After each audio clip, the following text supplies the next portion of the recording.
জীবনের প্রতিটা দিনেই একটা নতুন গল্প, কখনো হাসির, কখনো চিন্তার।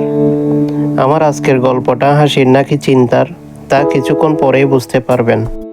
ঘুম ভাঙা চোখে বিছানা থেকে উঠলাম। আজকে অন্য একটা কাজ আছে, তাই আজকে দোকানে যাওয়া হবে না।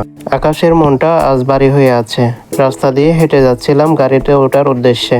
গন্তব্য বালুছড়া জেনারেল হাসপাতাল। গাড়িতে উঠে কিছুক্ষণের মধ্যে পৌঁছালাম ক্যান্টনমেন্ট জেনারেল হাসপাতালে। আমার ওয়াইফের একটা টেস্ট করিয়েছিলাম, ওই টেস্টের রিপোর্ট সংগ্রহ করতে আসলাম আজ। হাসপাতালে ঢুকে কিছুক্ষণের মধ্যেই রিপোর্ট নিয়ে বের হলাম। রিপোর্টটা নিয়ে আবার যেতে হবে আশেকানিয়া আলিয়া ডিগ্রি কলেজের পাশে মমতা মাতৃ সনদে।